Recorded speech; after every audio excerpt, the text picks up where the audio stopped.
Vem cá, quando você pensa em romã, você pensa em final de ano, festas e superstições, não é? Mas o consumo da romã no Brasil não precisa ser só nesta época, apesar de que nós vemos o fruto crescer mais perto do final do ano. Apesar da romã fazer parte da nossa alimentação, nem no Brasil ela é. Acredita nisso? Pois é, o fruto romã é o assunto de hoje aqui do canal Tia Plantinha, da série Nem Tudo Aqui é Mato. Se você foi na festa de final de ano na casa de sua avó e ela colocou na salada alguns gruminhos vermelhos adocicados, ela provavelmente preferiu colocar romã no lugar de uva passa. Super gourmet, hein? A romanzeira é uma das mais antigas frutas comestíveis de que tem conhecimento. Ela está presente nas escrituras bíblicas, assim como o figo, as tâmaras, as azeitonas e as uvas. Acredita-se que o fruto é originário do Oriente Médio, lá do outro lado do mundo, hein? De lá para cá, a romã foi trazida pelos portugueses ao Brasil. E olha, o fruto representava para os portugueses cristãos a ressurreição, mas não foi por isso que ele veio para cá, mas também por conta das suas propriedades medicinais. Agora que entendemos o fruto da romã, vamos ver de onde ela vem.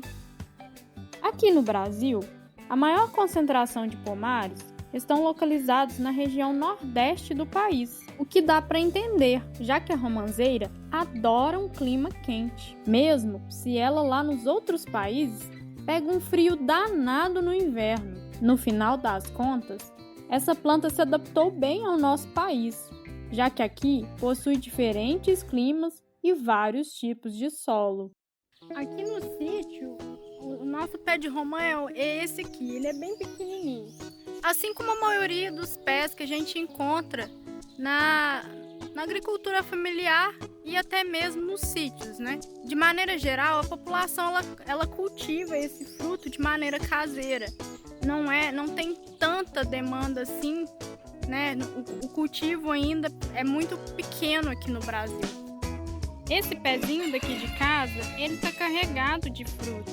Mas mesmo assim, gente, deixa claro que em muitos locais aqui no Brasil o cultivo vem crescendo. Como por exemplo lá na Paraíba. Lá na Paraíba tem uma boa quantidade de pomares que já formados. Mesmo que o preço por quilo pode chegar a R$ 22, o volume da frutífera comercializado pelas centrais de abastecimento, o CEASA, chegou a 684 toneladas da fruta, sendo que a maior comercialização ocorreu no centro de distribuição em São Paulo, no CEAGESP. Para a romã ter aquele sabor único e adocicado, muitas das vezes depende não só do solo, mas também da variedade do fruto. Mas é claro que é muito importante saber o ponto de colheita do fruto. Afinal, quando o fruto é colhido, seu processo de maturação é interrompido. Mas aí você deve estar se perguntando: a romã não amadurece igual banana? Na verdade, não. O fruto, ele depende do etileno para amadurecer, para ter o processo de maturação. E no caso da romã, ela tem baixos índices de etileno na sua composição, que faz com que esse fruto ele seja não climatérico, porque o etileno vai diminuindo à medida que vai passando o tempo, uma proporção bem lenta. E a partir daí vai ficando constante a taxa respiratória após a colheita. O que faz que a próxima etapa do fruto não é o processo de maturação, e sim a senescência desse fruto, fazendo com que ele vá fazendo aquele processo de degradação mesmo.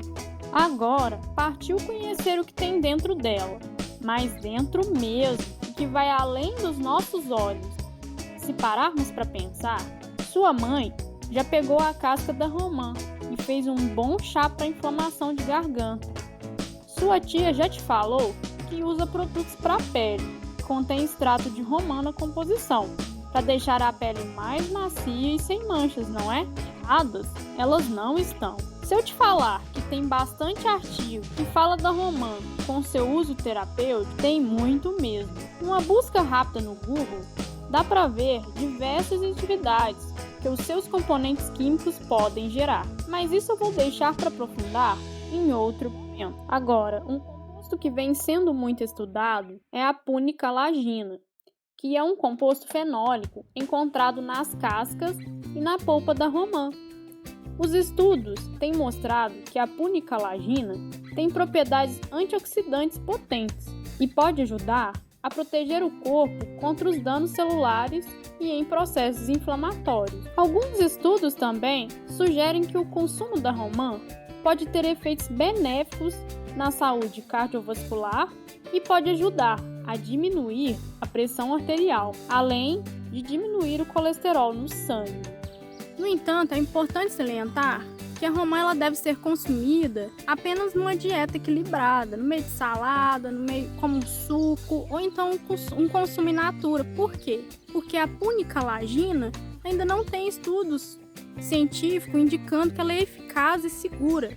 Então, ela como suplemento alimentar não vai ser ideal. E, em resumo, gente, a romã ela é muito boa para muita coisa, mas a gente tem que ter esse cuidado no processo da nossa alimentação e da nossa suplementação alimentar.